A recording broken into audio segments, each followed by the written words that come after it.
बस बस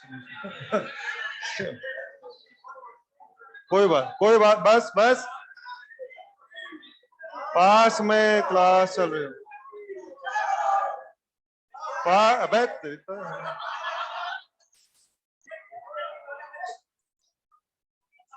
पास में क्लास चल रही है और कोई बात नहीं है। मैं आप लोगों की खुशी देख के मैं खुश हूं कि आप लोग खुश हैं, लेकिन दूसरों का ध्यान रखना पड़ेगा ना। मैं आप लोगों की खुशी कम नहीं करना चाह रहा हूं, लेकिन पास वालों का भी ध्यान रखना, ठीक है? चल, नहीं नहीं, अभी नहीं लगा। चले चले शुरू करते हैं। बस बस। हाँ हाँ, बस बस। तो लास्ट क्लास हम लोग जो पढ़ रहे थे वो कंटिन्यू करते हैं। मैंने आप लोगों को शुरू किया था फेराडेज लॉ और लेंज लॉ के बारे में। फेराडे और लेंज के बारे में मैंने नियम बता दिया था आप लोगों को। फेराडे केवल वैल्यू के बारे में बात करता है और लेंज केवल डायरेक्शन के बारे में बात करता है। दोनों की बात को कंबाइन करने के बाद हमें फॉर्मुलास मिल गए थे जिनको हमें न्यूमेरिकल में यूज करना है। तीन फॉर्मुला बना के दिए थे। EMF was minus d phi d t. Current चाहिए तो अकॉर्डिंगली हो जाएगा, और चार्ज का फॉर्मुला मैंने बना के दे दिया था। जो स्पेशल बात हमें नोटिस करनी थी वो क्या थी? ईएमएफ का वैल्यू जो था वो रेजिस्टेंस पर डिपेंड नहीं कर रहा था। इसका मतलब क्या हो गया? आपके लूप का रेजिस्टेंस कम है कि ज्यादा है कि जीरो भी है कि इनफाइनाइट भी है, ईएमएफ को तो कोई असर नहीं होगा। इसीलिए मैं बोल सकता हूँ कि लूप क्लोज है या ओपन है, क्या ईएमएफ जरूर आएगा? क्योंकि अगर ओपन लूप भी है तो आपका रेजिस्टेंस इनफाइनाइट हो जाएगा, अगर क्लोज लूप है तो आपका रेजिस्टेंस फाइनाइट हो जाएगा। रेजिस्टेंस फाइनाइट हो जाए या इनफाइनाइट भी हो जाए, ईएमएफ तो जरूर जरूर आएगा। करंट आएगा कि आ सकता है? आ सकता है कि आपने कंप्लीट क्लोज लूप दिया था कि नहीं दिया था। मैंने आपको जाते जाते दो पॉइंट नोटिस कराए थे कि ईएमएफ रेजिस्टेंस पर डिपेंड नहीं कर रहा था एंड चार्ज टाइमिंग पर डिपेंड नहीं कर रहा। ये मैंने आपको नोटिस कराए थे। क्वेश्चन शुरू, ठीक है? Two identical loops, two identical ring लिख दीजिए। Two identical rings same d phi by D t, same d phi by D t, दोनों में रेट ऑफ फ्लक्शन कैसा है? सेम है, same d phi by D t. यानी क्या बोल रहा है? दो रिंग हमारे पास है, दोनों में रेट ऑफ फ्लक्शन कैसा है? सेम है, ठीक है? बस उसके बाद फोटो में दिखा देंगे। एग्जाम में कहा था एक कॉपर का लूप है और एक सिल्वर का लूप है। कॉपर और सिल्वर आइडेंटिकल बोल दिया, इसका मतलब क्या? उनका डायमेंशन वगैरह सब सेम है, बस मटेरियल अलग है, एक कॉपर है और एक सिल्वर है। क्या हम जानते हैं कि दोनों में इंडक्शन हो रहा होगा? यस, दोनों में फ्लक्स चेंज है तो दोनों में इंडक्शन हो रहा होगा। क्या दोनों में ईएमएफ आएगा? क्या करंट भी दोनों में आएगा? कंडक्टिंग क्लोज लूप, दोनों फर्स्ट क्लास, कॉपर सिल्वर, दोनों में करंट भी आएगा। एग्जाम में केवल क्वेश्चन ये था कि ईएमएफ सेम आएगा कि डिफरेंट आएगा, और करंट सेम आएगा कि डिफरेंट आएगा। तो आप सब जानते हैं, हमें पता है silver is the best conductor. Obviously silver का रेजिस्टेंस कम रहेगा और कॉपर का रेजिस्टेंस ज्यादा। Silver is the best conductor, सुना होगा आप लोगों ने। ये दोनों का रेजिस्टेंस सेम है कि अलग अलग है? अलग अलग है। दोनों का रेजिस्टेंस अलग अलग है, लेकिन ईएमएफ को तो रेजिस्टेंस से मतलब नहीं है, तो क्या रेजिस्टेंस ईएमएफ सेम आ जाएगा? यस, हम बोल सकते हैं E C U that is equal to E A G. मेरा आंसर, दोनों लूप में ईएमएफ की वैल्यू ठीक बराबर आने वाली है।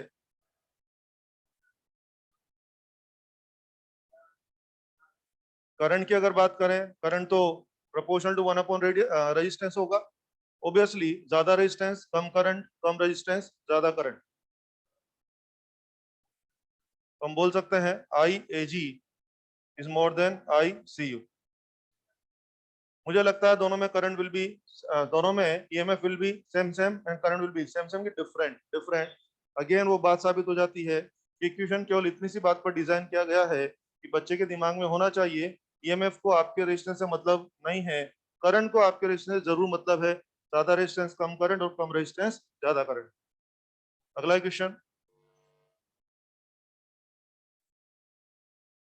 आप नोटिस करिए, कल हम लोगों ने एक फॉर्मूला लिखा था, E was minus D five by D T, I was minus one by R D five by D T, और charge was minus D five by are.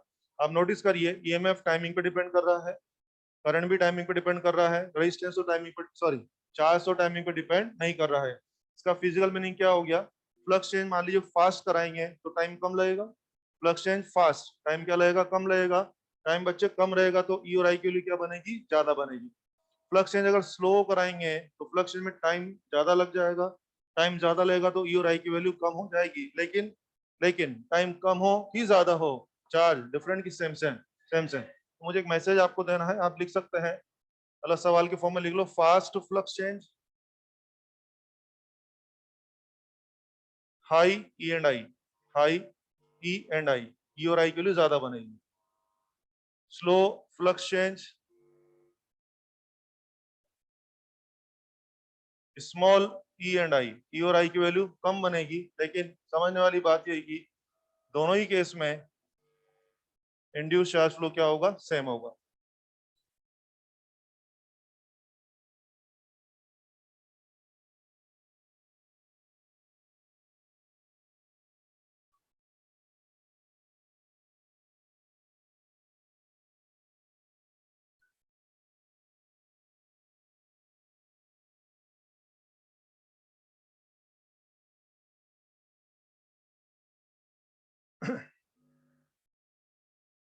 क्या मतलब रहा कि फ्लक्स चेंज जो है ना वो फास्ट हो चाहे स्लो हो, चार्ज के लिए तो सेम ही आएगी। हाँ, अगर फ्लक्स चेंज फास्ट है तो ई और आई ज्यादा आएगा। ये समझते ना आप लोग? चलिए, ये हो गया। ये जो पॉइंट मैंने आपको लिख के दिया है, इसके ऊपर एक बार जेईई मेंस में क्वेश्चन है, क्वेश्चन इसी बारे में लेकिन थोड़ा अलग तरह से पूछा गया है। आंसर दीजिए मेरे को, बोलूं मैं?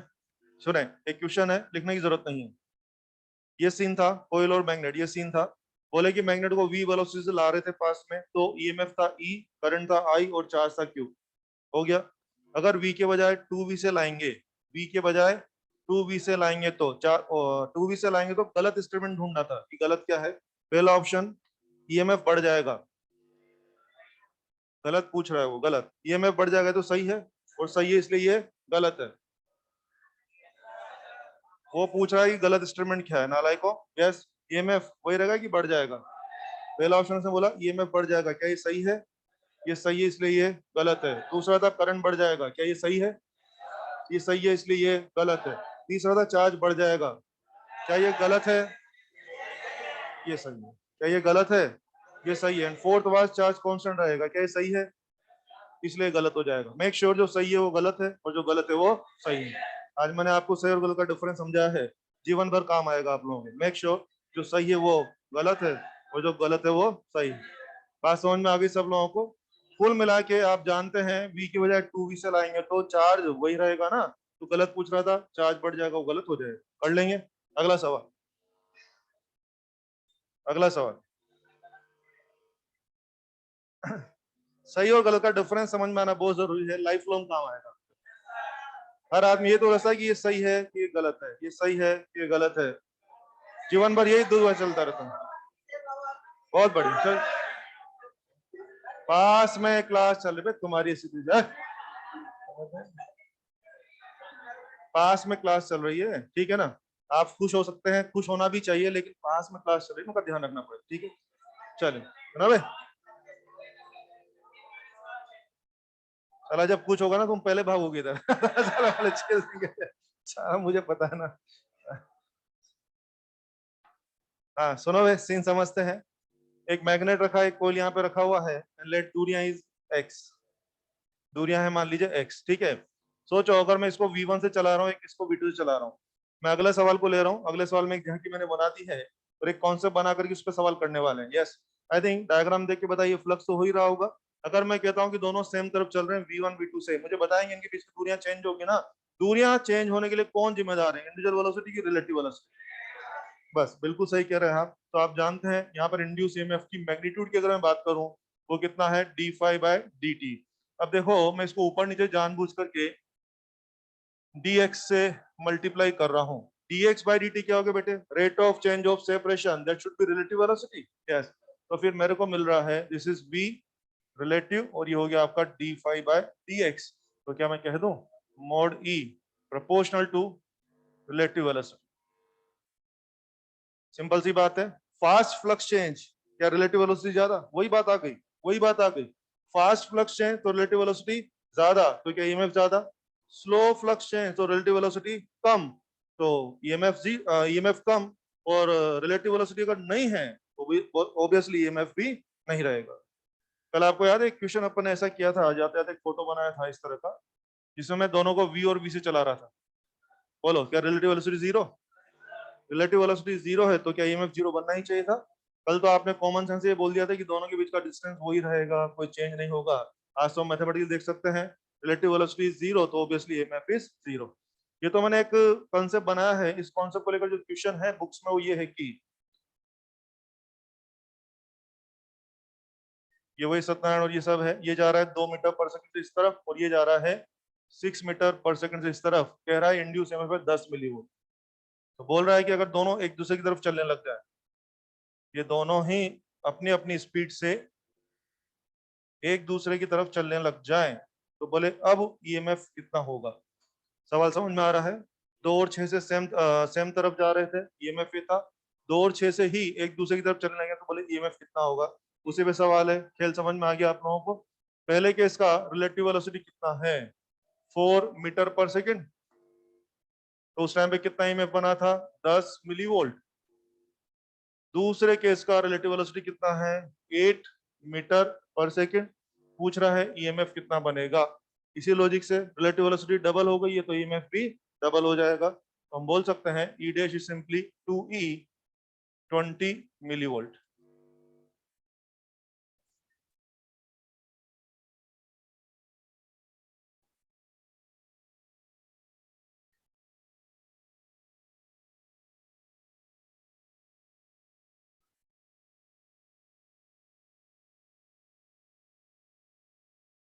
बस इसी टाइप के सवालों को हैंडल करने के लिए मैंने कॉन्सेप्ट डेवलप किया था।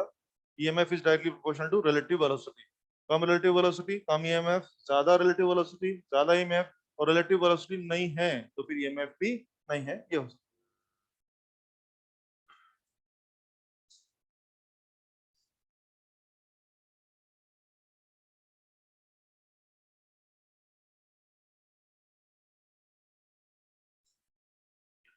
अगला क्वेश्चन लिखें। Flux with a coil, flux with a coil is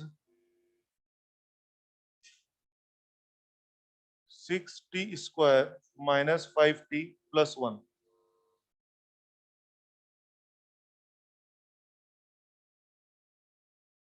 six T square minus 5t plus 1।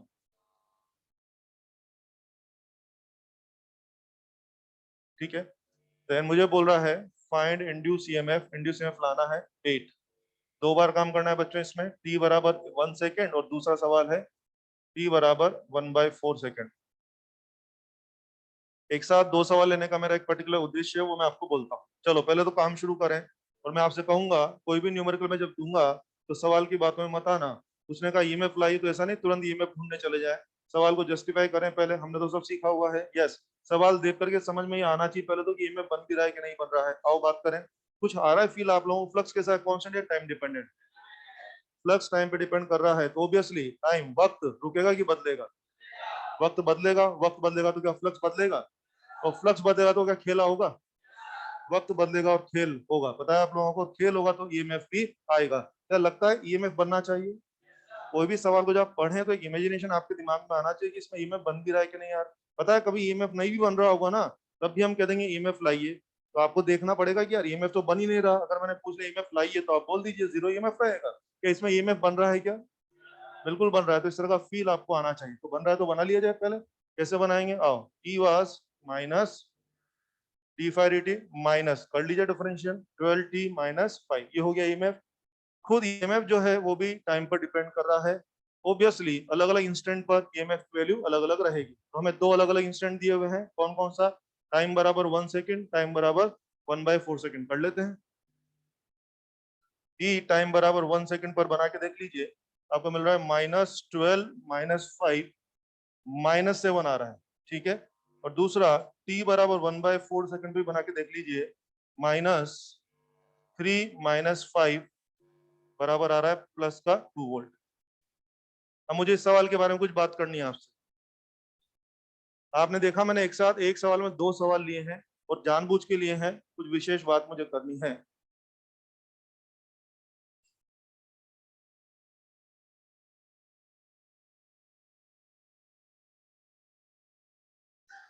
आप जब भी इस तरह के सवाल करेंगे तो आप देख रहे हैं कभी आपका आंसर नेगेटिव भी आ सकता है, कभी आपका आंसर पॉजिटिव भी आ सकता है। तो ध्यान दें, आपको बहुत ईमानदारी से काम करना है, ईमानदारी से प्रोसेसिंग करनी है। आंसर नेगेटिव आएगा तो नेगेटिव देंगे और पॉजिटिव आएगा तो पॉजिटिव देंगे। बोलिए आंसर कैसा आएगा? पॉजिटिव, नेगेटिव, कुछ भी आ सकता है। कुछ भी आ सकता है।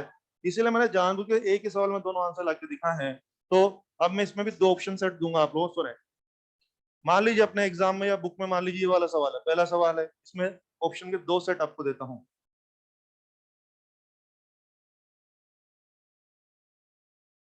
एक सेट ये है, दूसरा सेट है 3 volt, 5 volt, 7 volt and none of this. आइए कुछ बात करें। ध्यान दें, बुक्स में एग्जाम में जहां भी जब भी आप इस तरह के क्वेश्चन पाएंगे, आप मान के चलिए सारे ऑप्शन या तो विद साइन होंगे या सारे ऑप्शन विदाउट साइन होंगे।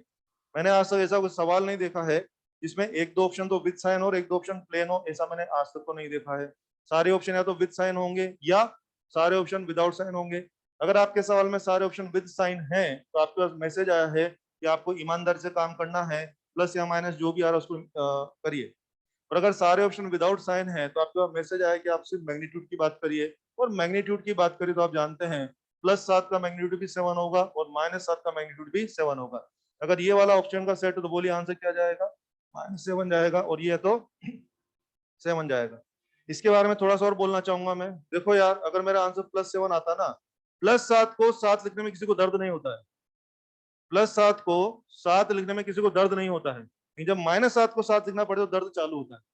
और फिर नन ऑप्शन में भी दर्द ज्यादा होता है। नन ऑप्शन में दर्द क्यों? मन में बुरे विचार आने लगते हैं कि यार मेरा तो -7 आया है और ये नन के चक्कर में गड़बड़ ना कर दे। समझ रहे हैं मेरी बात? मैं उसी बात पे आ रहा हूँ। देखो ना, +7 आता हो, 7 हर आदमी लिखता, ठीक है यार 7 तो आया है, लेकिन यार नन ऑप्शन भी है ना, और मेरा तो क्या हुआ है -7। ऐसा मन में लग सकता है कि यार मेरा माइनस है ना, इस चक्कर में हो सकता है नन ऑप्शन मान लिया जाए। ध्यान दें, सवाल का मैसेज पकड़िए। सारे ही ऑप्शन विदाउट साइन है ना, तो आपके पास जानकारी ये आई है कि आपको सिर्फ और सिर्फ मैग्नीट्यूड की बात करनी है, और सिर्फ मैग्नीट्यूड की बात करनी है। इसीलिए +7 का मैग्नीट्यूड भी 7 होता है और -7 का मैग्नीट्यूड भी 7 होता है। क्या आंसर 7 मारा जा सकता है? यस। Is it clear? चलिए दूसरा ऑप्शन देखिए, दूसरा वाला क्वेश्चन, ये क्वेश्चन बुक्स में एग्जाम में जहां भी आप देखेंगे, फिर दो सेट देता हूं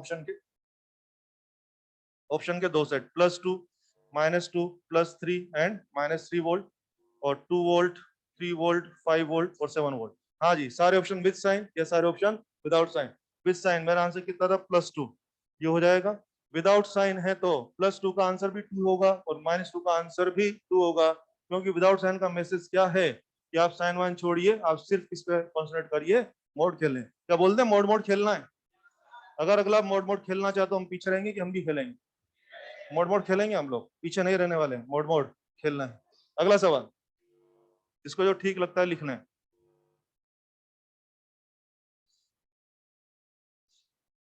बोलिए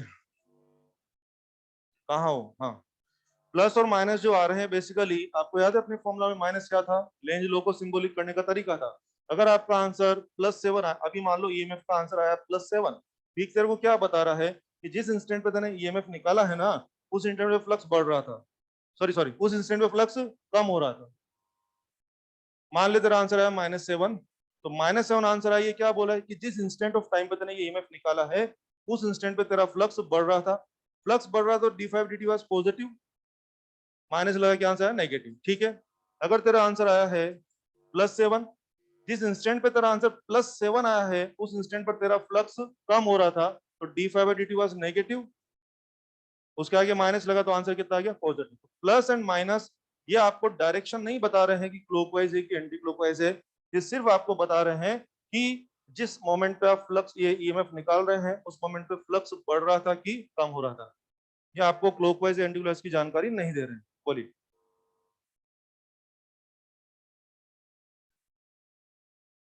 हाँ, ईएमएफ नहीं हो रहा है कम, फ्लक्स बोल रहा हूँ मैं, फ्लक्स। बराबर, बराबर। हाँ, क्या बढ़ेगा? ईएमएफ बढ़ेगा ही यूं? नहीं नहीं नहीं, क्या बात कर रहे हो? ईएमएफ किससे आ रहा है? रेट ऑफ फ्लक्शन से आ रहा है। टाइम बराबर 1 सेकंड में तेरा ईएमएफ कितना आया था? 7। और टाइम बराबर 1/4 में तेरा क्या है? इसका मतलब थोड़ी कि ये टाइम 1 है तो ईएमएफ ज्यादा आ गया, इसका मतलब थोड़ी टाइम बराबर 2 पे और ज्यादा आ जाएगा, ऐसा कुछ भी नहीं है। वो तो फंक्शन पे डिपेंड करेगा कि फ्लक्स किस रेट से बढ़ रहा है। ईएमएफ क्या है? क्या रेट ऑफ फ्लक्स है ना? अगर टाइम के साथ साथ रेट ऑफ फ्लक्शन बढ़ रही है, बढ़ रही है, बढ़ रही है, तो ईएमएफ भी ज्यादा ज्यादा ज्यादा, आगे जाकर के रेट ऑफ फ्लक्शन कम होने लगे तो ईएमएफ भी क्या हो जाएगा? कम हो जाएगा। तो आप ये माइंड से हटाइए, ईएमएफ लगातार बढ़ेगा कि ईएमएफ लगा नहीं, मेरा ऐसा कोई स्टेटमेंट नहीं है। ये फ्लक्स चेंज के बिहेवियर पर डिपेंड करेगा कि कब तेरा ईएमएफ ज्यादा आएगा, कब तेरा ईएमएफ कम आएगा। क्लियर है? प्लस माइनस मैं फिर बोलना चाहूंगा, mathematically whatever plus minus we are getting here, वो मुझे क्लॉकवाइज एंटी क्लॉकवाइज की कोई जानकारी नहीं दे रहे हैं। मैं सब सवाल के लास्ट में बोलने वाला था, लेकिन आपने पूछा तो ही बोलता हूँ। वो मुझे क्लॉकवाइज एंटी क्लॉकवाइज की जानकारी बिल्कुल नहीं दे रहे हैं। क्यों? समझिए, लेंज लॉ को रिप्रेजेंट करने का सिंबॉलिक आइडिया है, प्लस और माइनस से मुझे एग्जैक्ट डायरेक्शन नहीं पता लग रही है। क्लियर है? क्लियर है? अगला सवाल, अगला सवाल अपने नीट का ही है। देखिए, flux with a coil, flux with a coil, ये फंक्शन छाप दीजिए, T square E power minus T. Flux with a coil ये है, find instant, find instant when induced EMF is zero, when induced EMF is zero। आइए, सबसे पहली बात सवाल पढ़ के बताइए। यस, आप भी बताइए। सवाल देख के लगता है इंडक्शन होना चाहिए? सवाल देख के लग रहा है क्या? मेरे हिसाब से मत सोचना, क्या लगता है क्या? यस। किससे पता लगता है आपको? यस। फ्लक्स कैसा है? कांस्टेंट या टाइम डिपेंडेंट? एंड वक्त रुकेगा कि बदलेगा? वक्त बदलेगा तो फ्लक्स बदलेगा, और फ्लक्स बदलेगा तो क्या खेला होगा? यस, ओबियसली खेला तो होगा। आइए, EMF is minus D five by D T. बच्चों, माइनस अपनी जगह है, मैं इसको डिफरेंशिएट करूंगा। आप जानते हैं इसका डिफरेंशिएशन होगा यू इंटू वी से।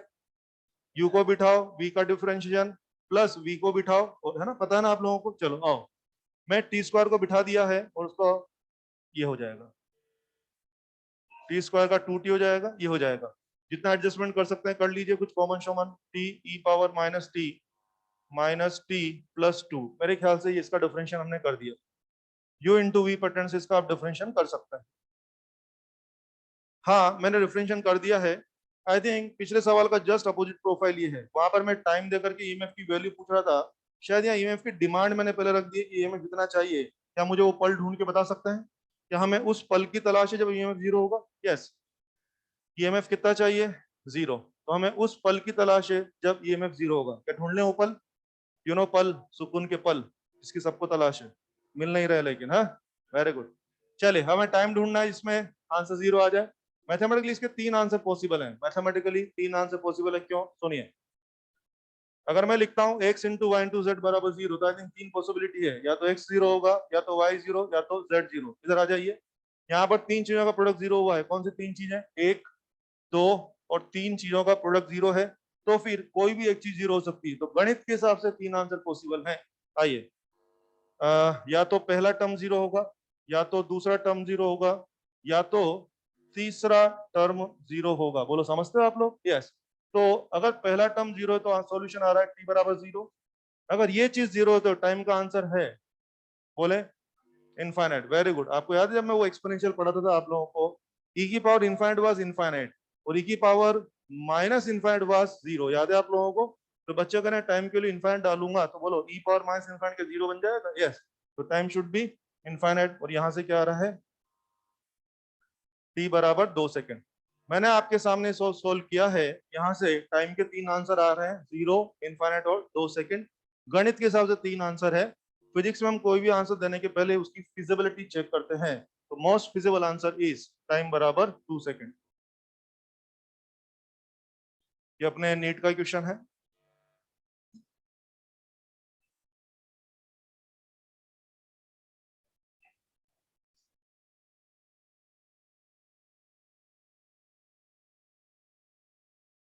बोलिए।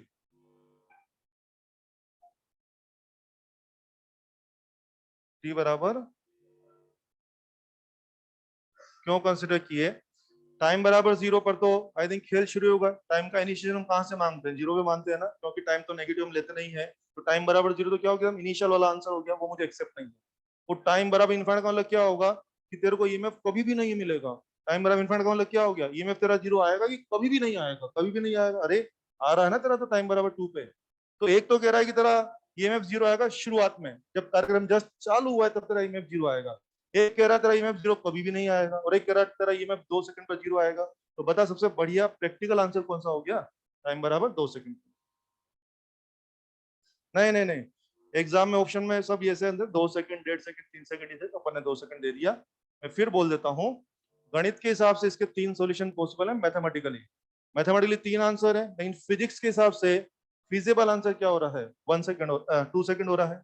सुन, तुझे याद है जब मैं सर्किट पढ़ाता था, तो मान लो वहां क्वाड्रेटिक बनी, कोई रेजिस्टेंस की क्वाड्रेटिक बनी, मान लीजिए सोल्व कर रहे थे, गणित के हिसाब से क्वाड्रेटिक के 2 आंसर आते हैं, मान लीजिए इसका 2 आंसर आया, मान लीजिए एक आंसर है +1 और एक आंसर है -3, तो गणित के हिसाब से 2 आंसर होते हैं रेजिस्टेंस के। लेकिन हम लोग फिजिक्स में जानते हैं कंडक्टर का रेजिस्टेंस नेगेटिव नहीं होता है, तो हम इसको क्या करते थे, रिजेक्ट करते थे और केवल एक आंसर को एक्सेप्ट करते थे। तो वहां मैथ्स ने 2 आंसर दिए, लेकिन मैं फिजिक्स के लेवल पे फिजिबिलिटी चेक करके अपना आंसर लेता था। यहाँ भी मैथ्स ने 3 आंसर दिए हैं, लेकिन मैं अपने फिजिक्स के हिसाब से अगर देखो तो फिजिबल आंसर क्या रहेगा, 2 सेकंड रहेगा। और पूछे, पूछो, मन में कुछ चल रहा है, मुझे लग रहा है तुम्हारे पेट में दर्द हो रहा है, मेरा काम है एक्सप्लेन करने का। बोले हाँ, शाबाश, डरने की जरूरत नहीं है, किसी को भी मेरे से डरना नहीं है, मैं कोई भूत नहीं हूँ। मैं, तू बोल बे, बोले, मन में कुछ चल रहा है तो पूछ लो। फर्स्ट सेकंड, बैठो बैठो बैठो, हाँ क्या हुआ? तीनों को 0 क्यों किया है?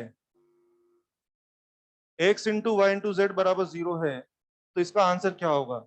या तो x बराबर 0 संभव है, या तो y बराबर 0 संभव है, या तो z बराबर 0 संभव है। तो उस अप्रोच से सोल्व किया है। सुन सुन सुन बेटा, अगर मैं बोलूंगा मेरे पास ये लिखा हुआ है, इधर देख भाई, प्लीज बात नहीं करें, प्लीज प्लीज बात नहीं करें। ए घनश्याम, अगर मैं आपसे कहता हूं कि मेरा इक्वेशन है x into y into z बराबर 0, मैं आपसे कहूंगा इसका आंसर बताइए, तो इसके 3 आंसर पॉसिबल है ना, या तो x बराबर 0 होगा, या तो y बराबर 0 होगा, या तो z बराबर 0 होगा।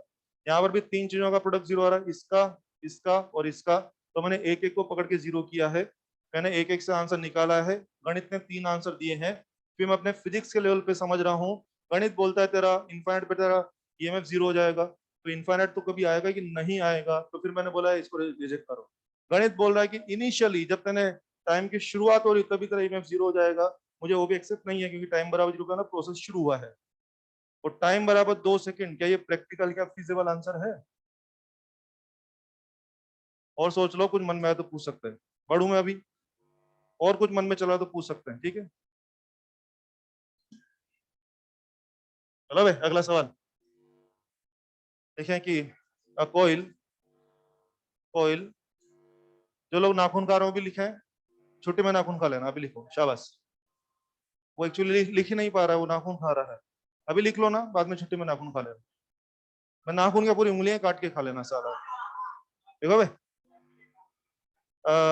कोयल enters area A, turn N है, एरिया ए है, resistance R, resistance capital R, is placed in normal magnetic field। Normal, normal का मतलब होता है परपेंडिकुलर, ठीक है ना, normal magnetic field, full stop, आगे लिखे हैं, if it is turned by 180 degree, turn करना, घुमा देना, if it is turned by 180 degree in t second, in t second, t second, then average EMF, average EMF question mark. अब सुने, मुझे इस पर्टिकुलर सवाल में एक नहीं बल्कि 5 से 8 सवाल का आइडिया आपको देना है, सुने आराम से। लैंग्वेज को पहचाने, कहाँ रखा है कोयल को, फील्ड या परपेंडिकुलर फील्ड, परपेंडिकुलर फील्ड, तो आई थिंक आपका ओरिएंटेशन शायद ये है, ये आपका ओरिएंटेशन है, बोलिए क्या वाकई में फील्ड परपेंडिकुलर हो रहा है? यस। अब जो ओरिएंटेशन आपने मुझे बोला, मैंने कोयल को रख दिया, मुझे आपके इस ओरिएंटेशन में आपकी कोयल का फ्लक्स तैयार करना है, मुझे हमारी कोयल का फ्लक्स तैयार करना है, क्या एरिया वेक्टर सेट करवाएंगे मुझे? Yes, is it bam? Very good, bam या not bam? Very good, area vector कहाँ ले लें इसका, लेफ्ट की राइट? वेरी गुड, हो गया, अपन ने सब सीखा हुआ है, ये हो गया बच्चों, बी आपने दे दिया था। और हाँ, ध्यान दो फिर शब्दों पर, तुम्हारी कोयल फील्ड में नहीं बैठी है, फील्ड या परपेंडिकुलर फील्ड, परपेंडिकुलर हो गया। क्या तुम्हारा इनिशियल फ्लक्स में निकाल लूं, एन पी ए cos 0, आपका फ्लक्स आया है एन बी, हो गया, इनिशियल सीन, इनिशियल फ्लक्स हो गया। नाउ आपने इस कोयल को टी टाइम में 180 घुमा दिया, तो अगला सीन क्या हो गया, बी तो उधर का उधर ही रहा, मुझे लगता है एरिया वेक्टर इस तरफ आ जाएगा। कारण समझिए, इधर देखिए मेरी तरफ, शुरुआत में एरिया वेक्टर यूं था ना, ये रहा एरिया वेक्टर। अगर मैं कहता कोयल को 30 घुमा दे तो ये यूं आ जाता, मैं बोलता कोयल को 90 घुमा दे तो ये यूं आ जाता, मैंने बोला कोयल को 180 घुमा दिया, क्या यूं बोल के यूं आ गया है? यस। तो ध्यान दीजिए, जो भाषा, जो ओरिएंटेशन आपने बोला है, उसी के हिसाब से डायग्राम बनाए गए हैं। शुरू में मैंने एरिया वेक्टर आपकी तरफ ले ही लिया था, बाद में आपने इसको 180 घुमा दिया। यूं समझिए, ये था पुराना सीन, ये था पुराना फ्लक्स, ये है नया सीन। क्या मैं नया फ्लक्स तैयार कर लूं? यस। फाई टू बोल रहा हूँ उसको ना। कितना आ जाएगा ये? माइनस एन बी आ जाएगा। पुराना सीन, पुराना फ्लक्स, नया सीन और नया फ्लक्स। सवाल को आगे बढ़ने पहले से मैं पहले से जस्टिफाई कर दूं। अक्सर जब मैं इस तरह का सवाल कराता हूं, बच्चे मेरे से कुछ ना कुछ आर्ग्यूमेंट करते हैं, बोले सर आपने तो बोला था कि एरिया वेक्टर उस तरफ लो जिधर अवेलेबल पीर है, बोले सर आपने तो उल्टा ले लिया। नहीं, मैंने आज भी अपनी बात रखी है, मैंने आज भी अपनी बात रखी है। किसी भी सवाल की शुरुआत में एरिया वेक्टर उधर ही लीजिए जिधर अवेलेबल पी हो या जिधर छोटा एंगल बने। हाँ, उसके बाद अगर आपका कोई रोटेट करेगा तो क्या एरिया वेक्टर को रोटेट करना ही पड़ेगा? यस। तो कुछ गड़बड़ेगा? सब बराबर चल रहा है, सब बराबर चल रहा है। इनिशियली मैंने उसी बात को फॉलो किया जो हम कल डिस्कस कर रहे थे। अब according to rotation obviously area vector इधर आ गया है। आ गया क्लियर? पुराना फ्लक्स, नया फ्लक्स, और इस सीन को इस सीन में बदलने में कितना टाइम लगा है? टी टाइम लगाया। तो आइए, उसने तो ईएमएफ पूछा, मैं सारी बात करूंगा। सबसे पहले EMF, EMF minus D five D T, minus D five D T. आप जानते होंगे कि एवरेज की बात इंटरवल में होती है और इंस्टेंटेनियस की बात इंस्टेंट पे होती है। मैंने बोला है एवरेज ईएमएफ, शायद मुझे एवरेज ही बोलना चाहिए था इस केस में, क्योंकि ये कार्यक्रम कब हुआ है, इंस्टेंट पे या ड्यूरेशन में? आपने इस सीन को उस सीन में बदलने में टी इंटरवल, टी टाइम लगाया है, तो ये टाइम ड्यूरेशन में हुआ है। प्रॉपर वर्ड तो एवरेज ईएमएफ ही है, और इससे कोई खास फर्क नहीं पड़ रहा है। अगर मैं बोलता ईएमएफ बताइए तो भी आप वही करते, दैट इज द मीनिंग। तो अब आ जाओ, क्या हो जाएगा? माइनस की जगह माइनस, डी फाइव क्या होगा? नया फ्लक्स माइनस पुराना फ्लक्स अपॉन क्या टाइमिंग। हो गया। चलो, ये रहा नया फ्लक्स, वो रहा पुराना फ्लक्स, सब सेट कर सकते हैं। Minus minus NBA, minus NBA upon time. Check करके देख लो, you are getting 2 NBA upon time. क्या इंड्यूस ईएमएफ तैयार है? यस। मैं बोल रहा हूँ इंड्यूस ईएमएफ बताइए तो ये आंसर है, मैंने बोला एवरेज इंड्यूस ईएमएफ बताइए तो भी ये आंसर है। और ये वास्तव में अगर प्रिसाइजली बात करें, व्हाट इट इज, इंस्टेंटेनियस वाला कि एवरेज वाला? सवाल की डिटेल देखो ना, ये एवरेज वाला था, मगर को इतना ध्यान नहीं देता। ईएमएफ, एवरेज ईएमएफ, ये आंसर हो जाएगा। हो गया। मैं प्रैक्टिस के लिए इस सवाल में और आगे बढ़ना चाहूंगा। ईएमएफ ये हो गया। अगर मान लीजिए मैं इस सवाल में कहता कि इंड्यूस करंट बताइए, तो करंट क्या होता है भाई? EMF upon resistance. ईएमएफ तैयार है ना, तो करंट क्या हो जाता? 2 NBA upon r into t, ये करंट हो जाता। अगर मान लीजिए मैं इस सवाल में कहता इंड्यूस चार्ज बताइए, क्यों इंड्यूस, इंड्यूस चार्ज फ्लो बताइए, minus D five by r, ये होता है ना, क्या हो जाएगा ये? Minus five to minus five one upon क्या आर। वैल्यू डाल के देख लीजिए, क्यू इंड्यूस आपको मिल रहा है 2 NBA अपॉन आर, ये मिल जाएगा।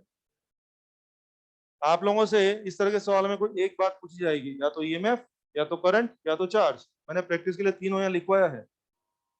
अब इसमें लिख दीजिए एक बार, मैं इसमें बहुत सारे वेरिएशन बोलने वाला हूँ।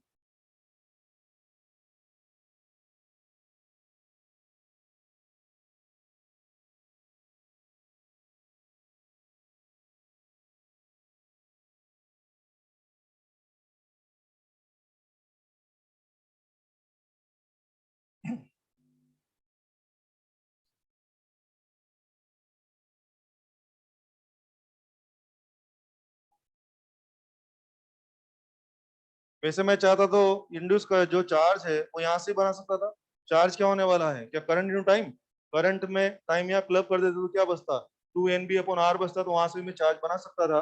कुल मिला के ये बात नहीं कि यहाँ से बनाइए, कुल मिला के ये है कि अगर ईएमएफ पूछा तो इसको प्रोसेस कर लो, करंट पूछा तो वो -1/r/d∅dt को प्रोसेस कर लो, और चार्ज पूछा तो आप इसको प्रोसेस कर लीजिए, ये आंसर आ जाएंगे। अब जरा कुछ बातचीत मुझे करनी है, ये लिख के छोड़ दीजिए फटाफट से, लिख दें, जल्दी से लिखें।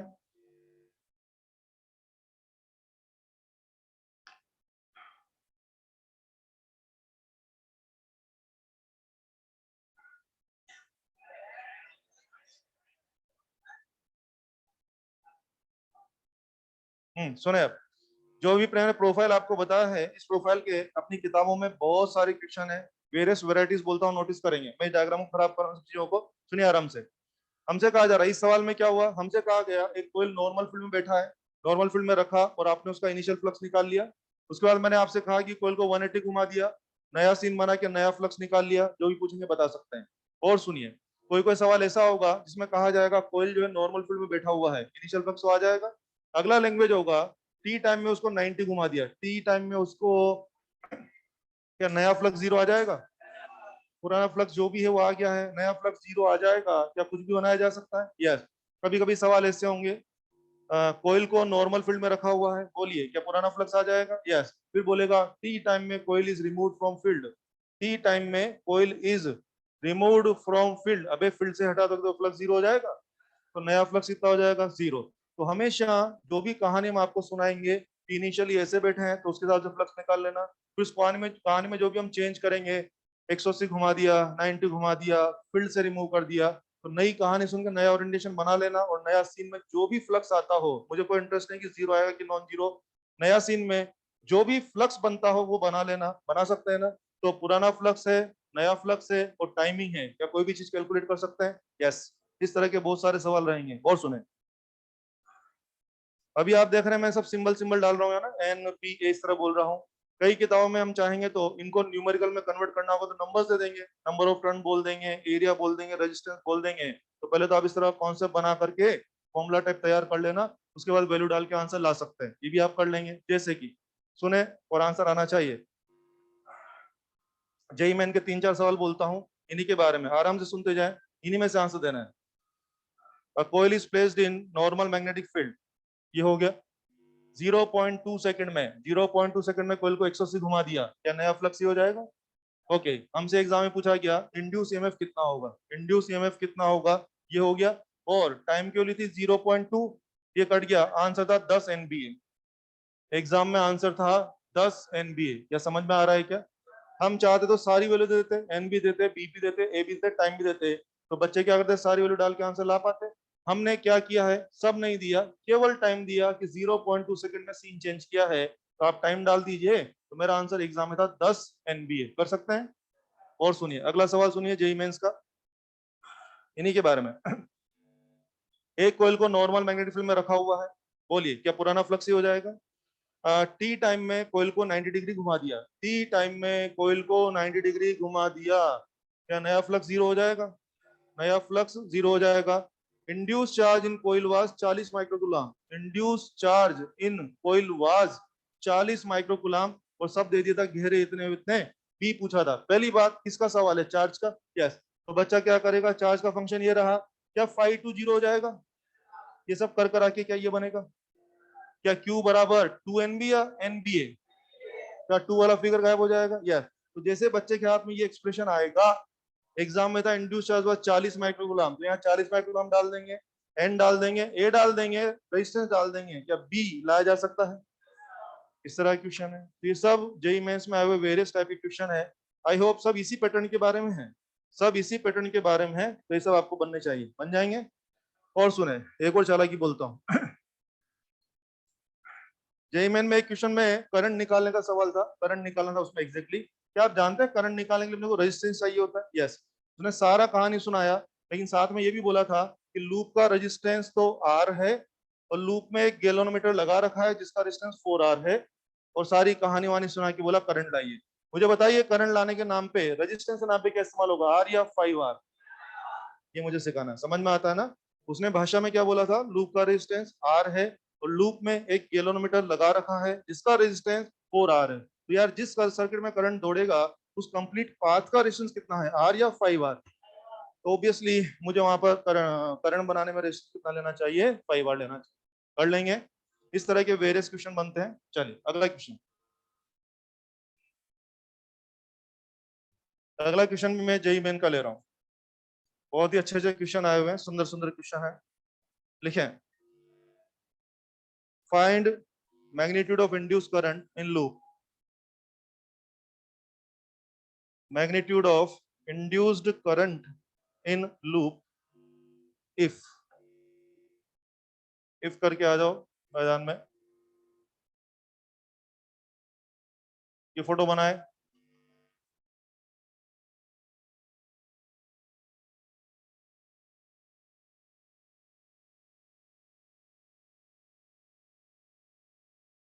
करंट कैरिंग वायर में करंट चल रहा है I बराबर 3t+2। इससे 1 मीटर दूर पे एक छोटा सा लूप रखा हुआ है, लूप की रेडियस 2 सेंटीमीटर है, लूप का रेजिस्टेंस 10 ओम है। ठीक है, मुझे इसी लूप के अंदर इंड्यूस करंट की वैल्यू पूछी जा रही है। आंसर बाद में लाएंगे, मुझे बातचीत करनी है आपसे। पहले बात तो सवाल को देख के मुझे बता दीजिए, आपको लगता है इसमें इंडक्शन हो रहा है?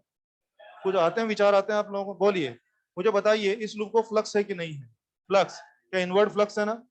इनवर्ट फ्लक्स से पता लगता है ना। फ्लक्स के लिए माहौल कौन बना रहा है? वायर। वायर करंट कौन सा है? Time dependent. वक्त बदलेगा तो करंट बदलेगा, करंट बदलेगा तो माहौल बदलेगा, माहौल बदलेगा तो फ्लक्स बदलेगा, और फ्लक्स बदलेगा तो खेल होगा। क्या वाकई में खेल तो होना चाहिए? यस। क्या करंट आना चाहिए? यस। तो मामला जस्टिफाइड है कि हाँ यार करंट तो बनेगा, हमें उसी करंट की तैयारियां करनी है। अब आइए शुरुआत करते हैं। ध्यान दीजिए, आपने जो करंट का मैग्नीट्यूड, ऑब्वियसली 1/r d∅dt। अब ध्यान दें, 1/r अपनी जगह है, d/dt अपनी जगह है। फ्लक्स क्या पढ़ रहे थे? NBA cos theta. यहाँ लिखता हूं BA। ऑब्वियसली मेरे लूप में नंबर ऑफ टर्न नहीं तो मैंने उसको छोड़ दिया, वरना फ्लक्स का फॉर्म लग गया था आपका NBA cos, मैंने लिख दिया। अब मेरी बात सुने, मुझे एक ही सवाल के थ्रू आपको 4-5 सवाल समझाने होते हैं। यस, आइए इधर। क्या हो गया? क्या कह रहे हो? डिफरेंशिएशन करोगे इनका। हमने हमेशा सीखा है कि डिफरेंशिएशन या इंटीग्रेशन हमेशा वेरिएबल का होता है। तो ध्यान दीजिए, मेरे अलग अलग टाइप के सवालों में अलग अलग चीज वेरी करेगी। अगर मेरे कोई सवाल में बी वेरिएबल है तो आप क्या करेंगे? एक कोष्ठक को बाहर भेज दो। क्या dv/dt की व्यवस्था करेंगे?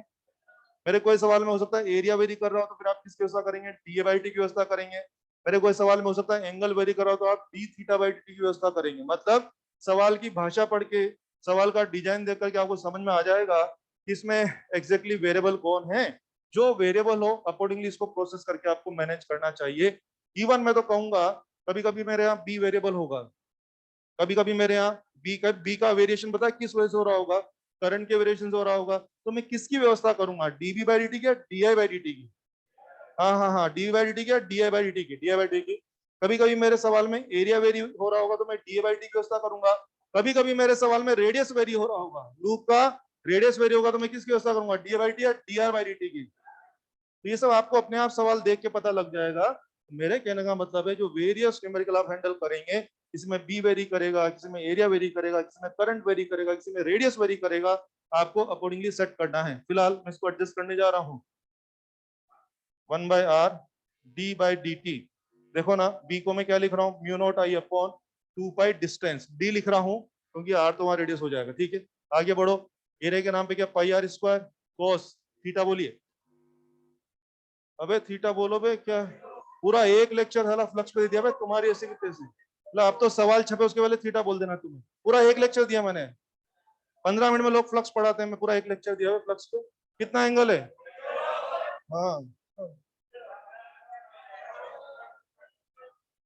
समझ में आ रहा है सब लोगों को? अब ध्यान दो, हमें डिफरेंशिएशन करना है इसका। सवाल की भाषा के हिसाब से तो ओनली वेरिएबल इज आई। तो बाकी सब लोगों को बोलो तुम बाहर जाओ, बोले अंदर डिफरेंशिएशन चल रहा है, तुम बाहर जाओ।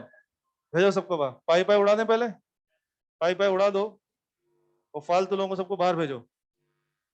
2r d। और देखो ना कि क्या तैयारियां हो गई भाई साहब। di/dt आप देख रहे हैं। अगर मुझे सवाल में dv/dt प्रोवाइड किया तो मैं उसकी व्यवस्था करता। फिलहाल सवाल में किसकी व्यवस्था थी? di/dt की। तो मैंने अकॉर्डिंगली प्रोसेस कर दी। अब बस वैल्यू डालनी। चलो वैल्यू डालते हैं।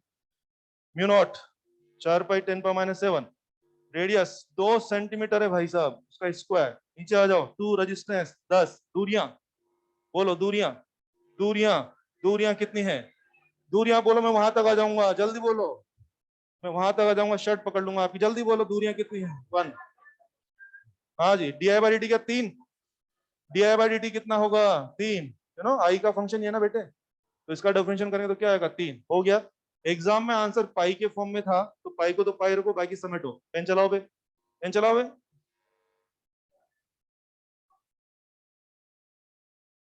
हाँ, मैं उस पर आ रहा हूँ, मैं समझ गया। क्या मैं बोलूंगा? मैं बोलूंगा, मैं सब बोलूंगा। मुझे पता है तुम्हारे पेट में कहाँ कहाँ दर्द हो रहा है, उसका सबका जवाब मिलेगा। चेक करें फटाफट से। ये हो गया 4 2 6 24 पाई, 24 पाई 10⁻⁻11 और -12। देखो नाला कोई आंसर आना चाहिए। 24 पाई 10⁻⁻12 एम्पियर।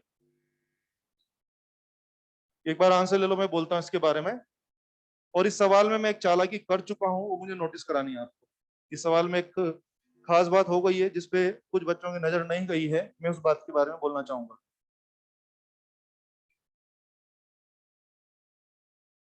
एक बार बना ली जल्दी से, मैं इसको खराब करने वाला डायग्राम को। बोले प्लीज बना ले जल्दी से। बना दिया? अबे घनश्याम, बना जल्दी से।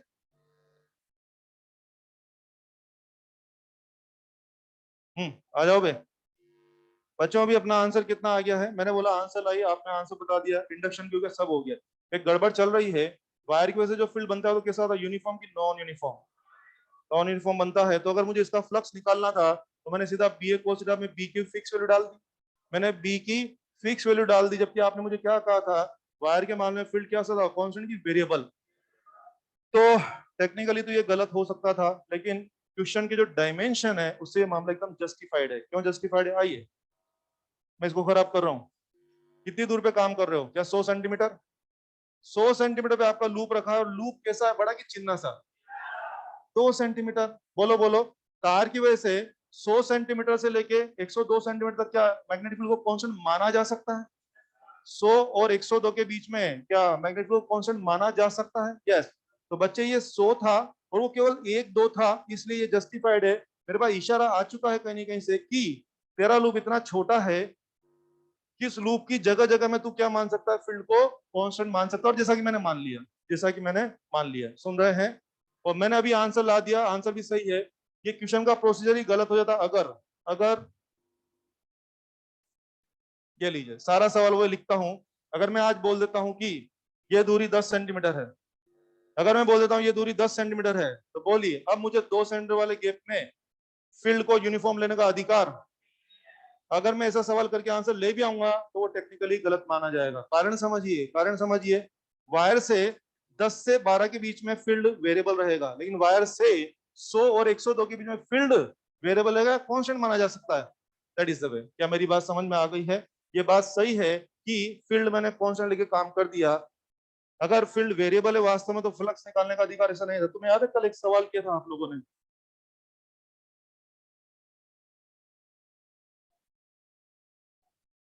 कुछ याद आया? अगर फील्ड इतना ही कांस्टेंट कांस्टेंट होता है वे, तो वहां वन शॉट आंसर बना लेते ना। वहां क्यों इंटीग्रेशन किया तुम लोगों ने? क्योंकि तुमने बोला सर फील्ड तो वेरिएबल है, तो आपने वहां पर इंटीग्रेशन किया था। तो उस हिसाब से तो मुझे आज भी इसका फ्लक्स निकालने के लिए इंटीग्रेशन करना चाहिए था।